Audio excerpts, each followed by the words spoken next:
Hi everybody, thank you for joining me. This is Living Divinity. So I hope everybody's doing good. We're supposed to reach about 70 degrees today in Central California near the coast. And well, it's a clear day, so definitely going to be trying to venture out a little bit. So let me get through with the reading. Out of my handwritten cards, I pulled "What you seek, seeks you." So when I wrote this card, it had to do with what you are made of at this current time. And so it can fluctuate from different times of the day, depending upon if you're under stress and that sort of thing. But what you seek, seeks you. So energetically, I'm seeking the perfect spouse. Now, am I being, my actions must be that of a perfect spouse, right? Because I can't ask for something that I am not. I am seeking a spouse that will respect me and I will respect him. We will have boundaries that we both agree on. And, there's going to be some times where there's somewhat compromise, and then there's going to be times where this is it, and this boundary cannot be crossed, period. So everything has to be worked out with your prospective spouse when he or she comes into your life. And you have to be patient, and you have to be kind, and you have to be understanding. And really, you really even can't judge from their past, because who they were 5 years or 10 years or 20 years ago is not who they are today. So if it's someone from your past that's coming back into your life, if that's who you are seeking, or if it's someone new, know that you have to determine, sort of like qualifying. Okay, you're going to qualify to purchase a car. And I know a car is not a person, but not only does that person who's selling you the car have to qualify you, you have to qualify the car and who's selling it. Because if you don't have faith in the person who's selling you the car, how can you have faith that the car is going to work? So I know I probably shouldn't have used a car in reference to two people coming together, but that's just what crossed my mind. What you seek, seeks you. Be the person that you would want to be for someone else. In other words, I'm seeking you. Do I want to be a streetwalker? Do I want to be trash? No, I don't. Because if I want to be that, then that's what I'm going to attract. Okay, so let's put it in simpler terms. Okay, on the back of the card, love always wins. The next card is heaven on earth, strive for it. So a lot of people just, they're kind of like caught up in the matrix. It's like they're the gerbil, and they have to get up in the morning, and they have to get on the wheel, and they have to go turn the wheel for 8 hours a day. Then they go home, and they're not really living a life. The job's controlling their life. What money they make controls who they are. And we've all been there, and we've all done it. But really, we should be striving to have more freedom in life and still be able to make a living with the things that we are truly passionate about. And it's a matter of writing down what it is that you are really passionate about, and what steps could it take for you to build something regarding this passion that you have. and what resources are out there that you can take advantage of, and what people are out there who do the same thing you do, who would not feel like it's competition, but they would have open arms to help feed your passion and see your passion grow. Okay, on the back side, spiritual awakenings. Journal your journey. Now, that's another reason why I've been doing a lot of Facebook and a lot of the YouTubes is I'm not so good at typing on the computer. I'm not so good at, I still have to do the years before, but I do talk about some of the years before on some of my videos. So one day someone will dissect all my videos and get that information and help me write a book. Okay, so the next card is trust the guidance to skip the lesson. Trusting your guidance to skip the lesson. Okay, someone posted on Facebook something about you can never meet the wrong person at the right time. And I responded then, I must have met the wrong person twice at the right time, or something like that. It was, in other words, I haven't met my real partner, according to how I responded to this posting. So you can never meet the wrong person or the right person at the wrong time. So I replied, I must have met the wrong people at the right time twice. So to trust the guidance or skip the lesson. So where I'm at now is, I'm not going to call myself a 2-time loser in marriage. I'm going to call it experience and wisdom.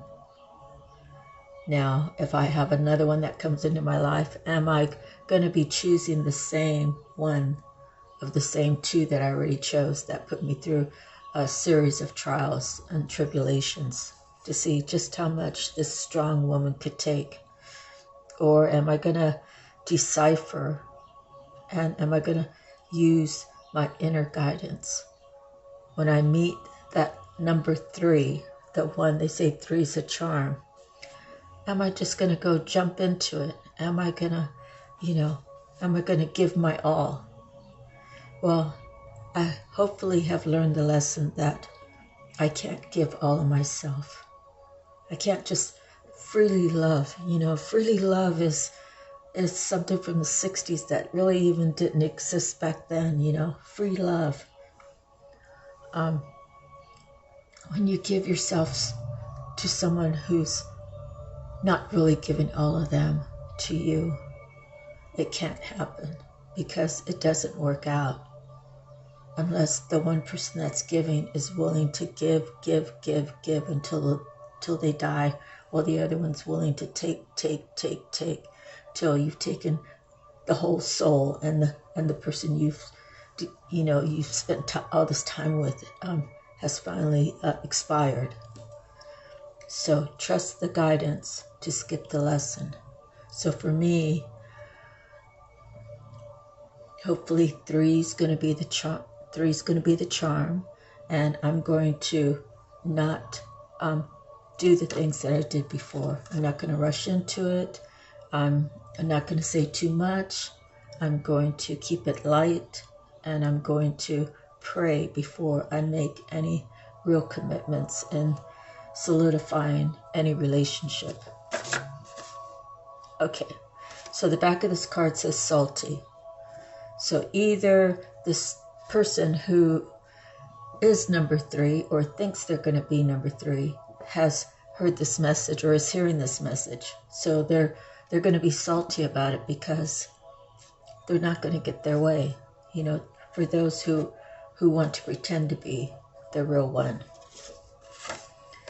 Okay, so the last card is synchronicities. Pay attention, you'll see all of them. So just in these cards alone, I see a lot of synchronicities, how they just magically go together, okay? These are cards that I wrote day by day, different times, but the way that God works is amazing because he knows everything that's in all these decks, and he knows how to get you to pull the ones that you're supposed to pull. So synchronicities, pay attention, you'll see them all. And then the backside is enjoy your life. So this resonates with you. That means you are going to choose right. What you seek seeks you. The heaven on earth, you're going to strive for it. You're going to trust the guidance to skip the lesson. You're going to pay attention to all the synchronicities and enjoy your life. That's almost like done with the reading. But I'm going to go through the cards real quick. See how much time we're on. We're on 11 minutes and 11 seconds. All right, so out of the Akashic Tarot, I pulled 2 major arcanas. And let's see, 2 major arcanas. So first we have 17 is the lookout.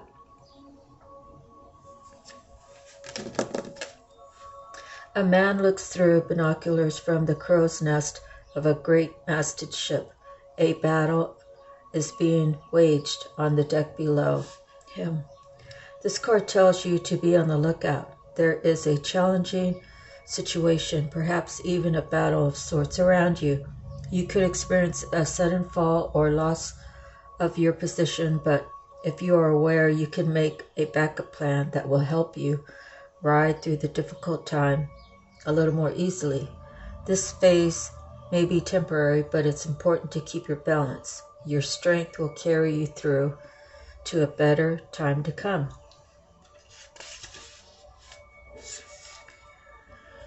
Close your eyes and take a deep breath. Become the lookout and scan the things happening in your life. Notice anything you'd like to correct, then take a moment to consider how to do so. After a few moments, let that go. Now, turn your binoculars to look into your future. What do you see on the horizon? Okay, so we went from 17 major arcana to 21, the Sphinx. The Archangel Uriel stands before the Sphinx under a full moon. The Sphinx is usually shown with the body of a lion, indicating strength, and the head of a king, showing authority and intelligence. But more than this, the Sphinx represents the enigmatic and inscrutable, the silent holder of truth and the ancient mysteries of the world. Here, the Archangel Uriel connects and confers with the great source of mystery.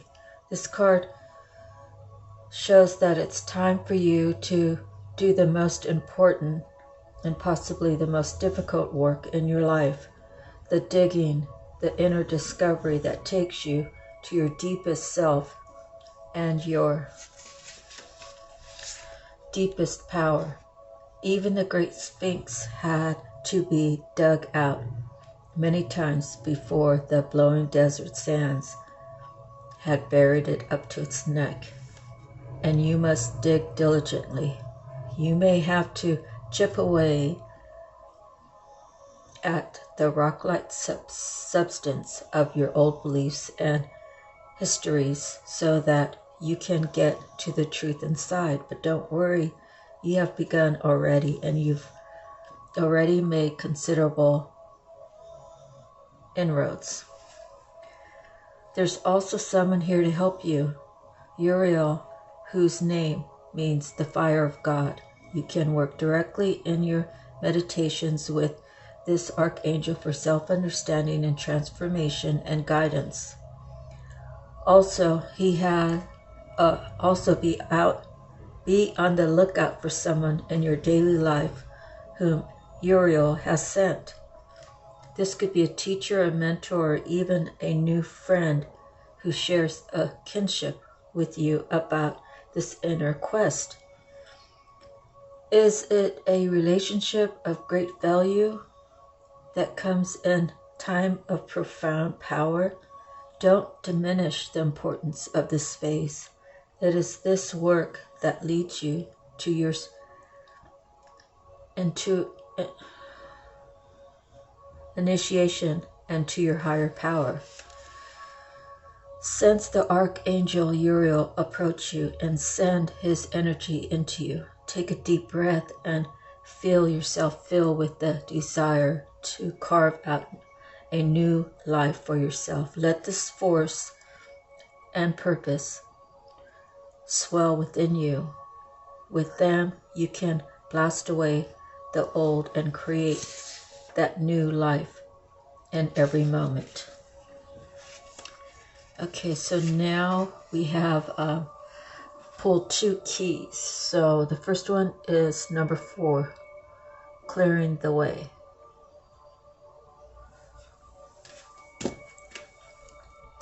A man and woman have taken their carriage down a trail that cuts through a forest and continues to their beautiful home in the distance. A large downed tree lies before them, blocking their path. However, the young man carries an axe and is ready to clear the way. This card is a strong signal that it's now time to take significant action to remove an obstruction in your way. It may be in your personal life, in a relationship, at work, or with a creative project. You must be clear-headed, so be sure to temper your action with calm and forethought. If you are too urgent and excitable, you may waste your energy or even cause damage. On the other hand, if you're overly gentle and cautious, you won't clear the way completely. Be determined and strong as you work to remove the obstacle that blocks your steps. With time and your attention, the way to your dreams will be open. With a deep breath, fill yourself with the strength, force, and love that help you move any obstacle that blocks your path. Feel that love and power growing, gently moving through anything within and around you and freeing you completely. Okay, so we had the lookout in the other one, and now in the Akashic record we have 7 of keys, the ascend.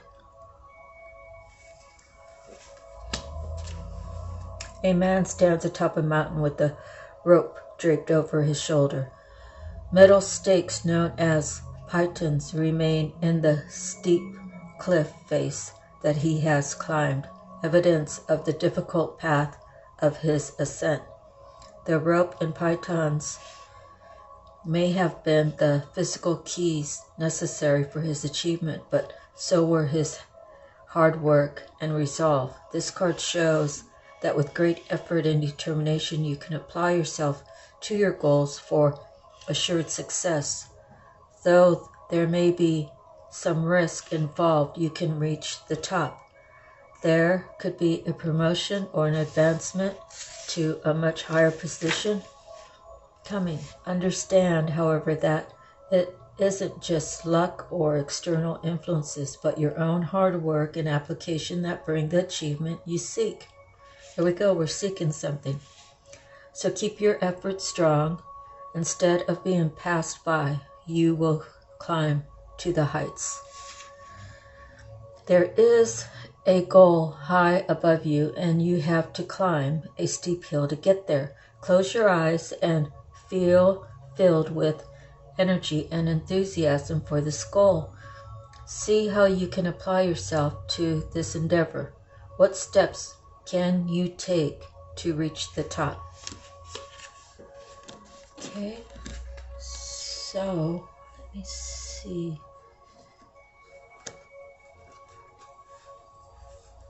All right. So now we have Archangel Power Tarot cards. Let's see.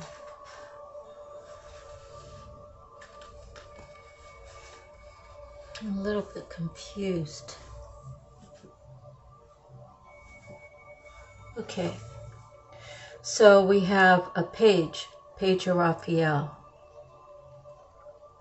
I was a little confused because I thought I had other cards that I already read, but must have been from another reading in my mind. Okay, page of Raphael, gentle, loving, dreamy, open-hearted. A new emotional situation. Messages regarding relationships or social invitations. Great intuitive insights. So today I'm just going to read the cards because actually my heart hurts a little. So I'm going to get done with the reading and rest. Okay, Two of Michaels.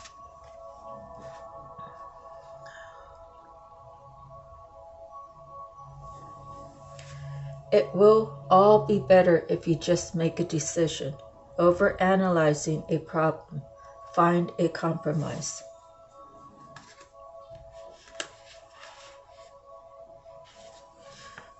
Okay, and then the next is Knight of Michael.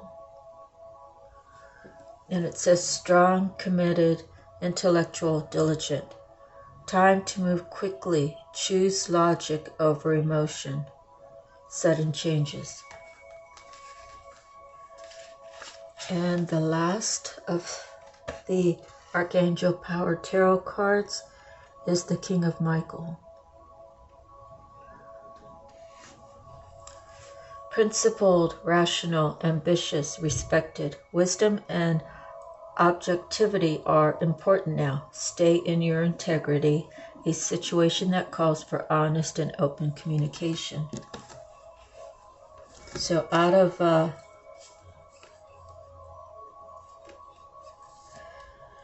the Archangel Power Tarot, we have one page, which is the page of Raphael. We have the Two of Michael, the Knight of Michael, and the King of Michael. So when I read their descriptions, the Knight of Michael is strong, committed, intellectual, diligent, while the King of Michael is principled, rational, ambitious, respected. So this could be one person who has gone through all these four phases, or it could be someone who holds onto all of these all at once and has grown. So you go from the Two and then the Page to the Knight to the King. All right, so the next will be the Psychic Tarot. Suffering in silence is a 9, and this denotes completion. Are you finally ready to let go of those limiting negative beliefs, or are you allowing the issues in your life to become bigger than they really are? Your mind has been doing quite a job on you lately, and even your dreams may be trying to get your attention. When you learn to let go of the worry, despair, and sense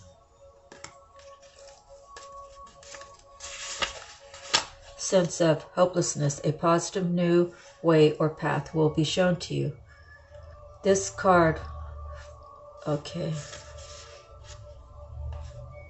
that's a 9 card. So it says this card follows trapped in fear, the number 8 mental card. When your fears aren't confronted, your mental anguish will continue. This is a reminder to take action and trust that your soul and the power of spirit will grasp you firmly by the hand and guide you. But you must take the first step toward healing and let go of mental distress. Don't suffer in silence. Reach out for the help of others. Okay, then we have number 2, which is the waiting game. This card indicates that you've worked hard to set things in motion in certain areas of your life, and you're now waiting for the results to come to fruition. The number 2 is all about choice and decision. In the past, you may have been afraid to make decisions or choices, but now you are no longer held prisoner by the sphere or by the constraints of old beliefs. Expect the best and be open to the limitless power of your intuition, which is presently very strong. Trust and use it to assist you. Achievement and success are assured, but once obtained, don't let it change you. Remember who you are, the effort that it took to get to this point, and the gratitude you need to show to the people who helped you. Stay on your spiritual path, for it will continue to guide you on the journey of your soul. That's really beautiful. Okay, so now we have a number 6, which is suffering in silence. I'm sorry, suffering in silence we just read. This is a victory and success. I was just concentrating on the number 6. So we have a 9, a 2, and a 6 so far. So right now, 9, 10, 11, 17 would be an 8. Okay. Victory and success. Good news is on the way. The qualities of this positive card are completion, victory, and success that often follow a difficult period. Many people around you are very proud to see how you triumphantly came through it. They respect you and may even attempt to follow your example. You've worked hard and devoted much effort to get to this point in your life, where you've become wiser and have grown in so many ways. Always remember to stop and pat yourself on the back. You deserve it. This card also reminds you to stay grounded, remember where you came from, and keep your ego in check. Don't lose who you really are. The victory can be used as a teaching tool for future. Realize that if you came through this challenging time, you can achieve anything. Okay, so this is an important one. It's one of the chakras, and it's a number 5, the throat chakra. The color is light blue. The sound is ham. The element is sound. The gland is thyroid. Keywords, I speak. This chakra is, of course, located in the throat area. Communication, sound, creativity, and the ability of clairaudience, inner hearing, are associated with it. Many artists, speakers, writers, singers, and individuals involved in the creative arts will often have active throat chakras. To balance and stimulate this energy center, try humming, chanting, or singing out loud. It's a great tonic. Most important, if you have something to say, please speak up. When this area is fully activated, don't be surprised if you suddenly become creatively inspired. Okay, so now the very last is the Tattoo Tarot. So I pulled the 10 of Swords,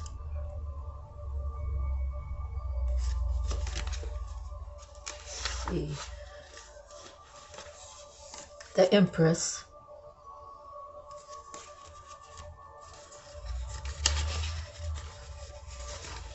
the 6 of Swords,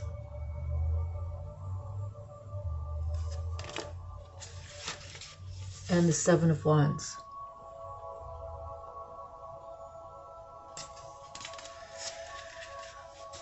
So the 10 of Swords, affliction, sadness, grief, pain, grievances.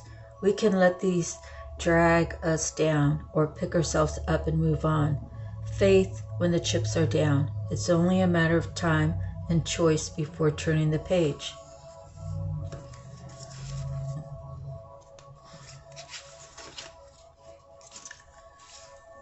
The Empress, the Queen, feminine power, matriarch, mother, fertility, pleasure, luxury, beauty, success, initiative, evolution, movement, marriage, wealth. Could be overattachment, domestic upheaval, delay, lack of creativity, waste.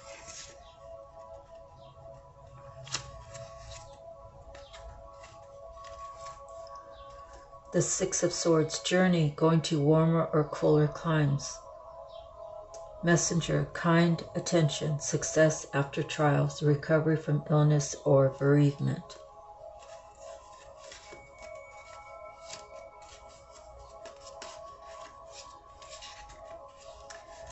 And the Seven of Wands, resolute firmness and bravery, overcoming challenges, even if outwardly against the odds, winning through, fighting from a positive or position of advantage, the strength of personal integrity. So regarding that last card, you know, it's always the right thing is to fight fairly. Now, in the long run, if you don't really get to speak all of your truths about it, then it'll take a while before you can actually be vindicated from other people not fighting fair. So right now, the only thing that I could give to you right now is, and it's the longest time period, is in 2002. So when my first divorce was final. And, well, my daughter's father would threaten her and tell her, if the judge doesn't tell me that you... In other words, he would tell my daughter, you need to tell the judge this. And they were lies, they were untruths, they were stretched truths, they were twisted truths or twisted lies, however you look at it. It wasn't right. For one thing, it wasn't right for him to put our daughter in that position because she carried a lot of guilt about that. Secondly, he wasn't fighting fairly. So, you know, the judge would take our daughter into the chambers, and then he would come out and he'd be pretty angry at me. But I thought I just had to stand there. I didn't know that I was allowed to speak. You know, I thought he really was calling judgment. He never asked me, well, what do you have to say about this? But, so my daughter was around 6. And, well, now she's 28. So although she spent her senior year with me on Oahu, which was a wonderful thing for her to be able to do, you know, the Hawaiian graduations are just amazing. But after that, it was a clear break, because whenever she was with her dad, she was automatically trained that, you know, she doesn't talk about her mom in front of her dad or to her dad. And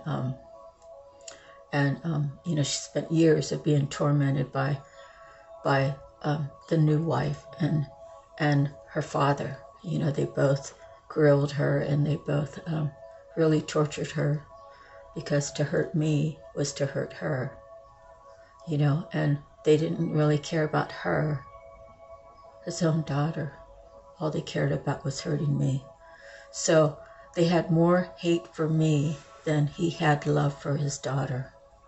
So now she's 28 and we're reconnecting, and, you know, it's like, you know, time never passed, except for she's just grown and I've gotten a little bit older. But, you know, we're just taking it day by day, and she's telling me things, and you know, I'm telling her none of this is your fault.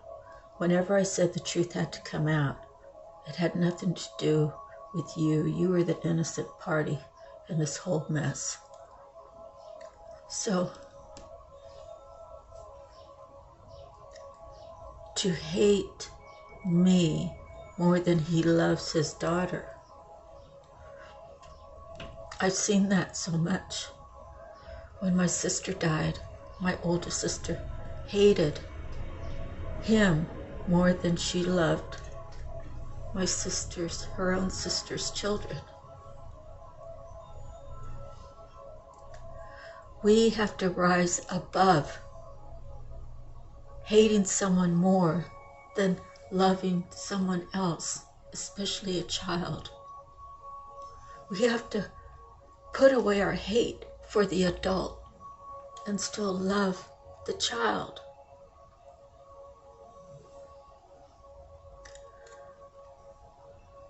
So, even in relationships, if I don't like my adopted son's future wife, and I say that because there was a guy that I considered him like my son. He was half Filipino, half Italian, and he lost his mother when he was really young, and his dad was Filipino, and I'm pretty sure his dad's passed away now, or had been passed away when I met him. So I was like, yeah, I'll be your pretend mom or whatever, and I always gave him advice just like I'd give anybody else. So my second husband at the time didn't like his wife. It's like, don't even say that, because it's like, you're already putting the bad juju on their relationship, Let them be. If they want to be in love, let them be in love. If they want to try right away for kids, let them try, And, well, they did have a few kids, and they did end up getting divorced. So I guess in essence, my husband at the time was right, but,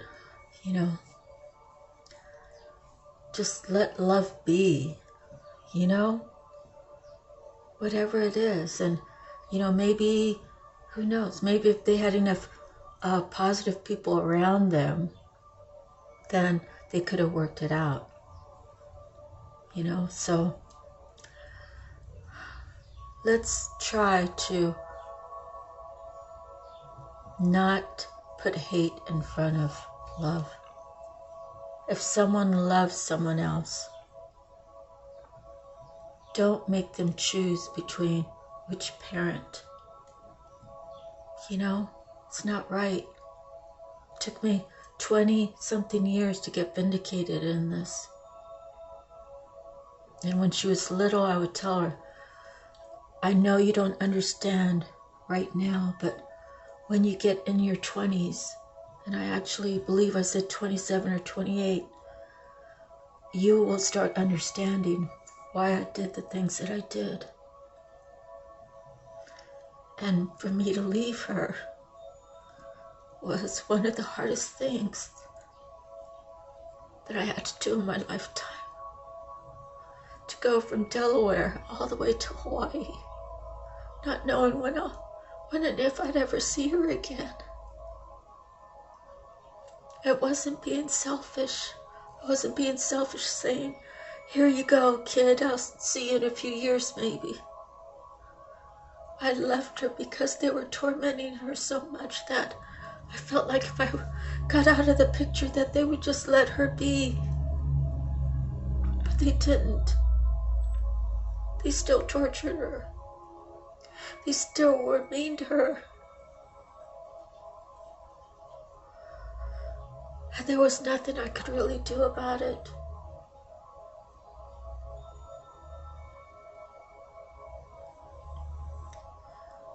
I just had to let it go the way it was going. And I had a picture of her from junior high. And that's like the only picture I have. And I keep it out wherever I'm at, so I can look at her every day and just let her know that I'm thinking about her.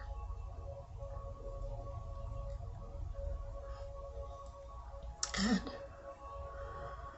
when we started talking again, she told me, yeah, Mom, she's like, I made up a fake account so I could peek up on you on Facebook, make sure you're still kicking. And I said, yeah, I know. I left it open for that reason. It's like, do you know how many penises I had to see that DM'd me? It was such a long list. But through all of that, I had to accept that sometimes people would do that, and I wanted my page to be open for my daughter. That was the most important.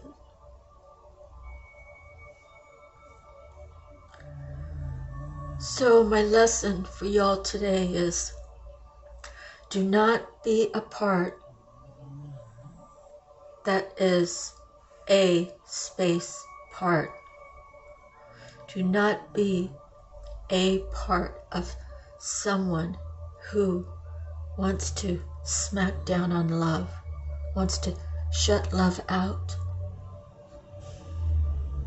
Don't be a part of it. Stay apart. That's together. Stay away from that. And if you're right there in the circle, you need to speak up. Like the relationship is theirs. Mind your own frickin' business. Let them be what they want to be. Whatever happens, however it turns out, that's between them two. We shouldn't be hating on them. We shouldn't be hating on one over the other. We shouldn't have any hate regarding that. We should learn to embrace love, because for some, love only comes around so many times.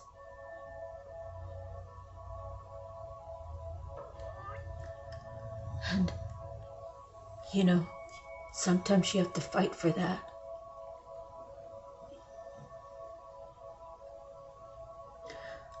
I think the world's kind of a little twisted. I think more women are having to fight for men than men are having to fight for women. And it really shouldn't be like a physical fight. It should be like a mental, like an intelligent thing,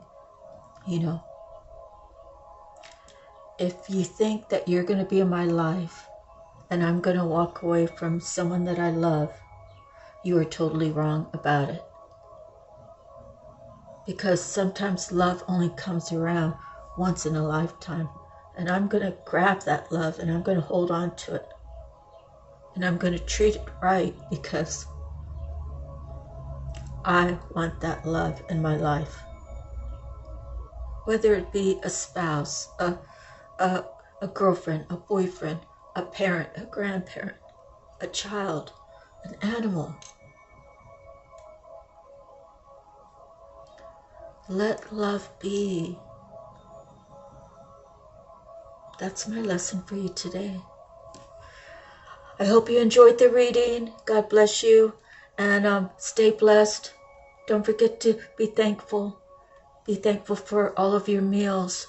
Be thankful that you have gas in your car. Be thankful you have a job to go to. Be thankful. The more you're thankful, the more you'll make an impact of the people around you. And all of a sudden, you're not around a bunch of haters, you're around a bunch of lovers. But it starts with one in the group to make the change. And either you're booted out because you choose love over hate, or you make it a significant impact and say, hey, I love you guys too, but just not in that way, And, you set your boundaries. But keep love in your life. That's the lesson. Thank you. God bless. Have a beautiful day. I'll see you on the next one.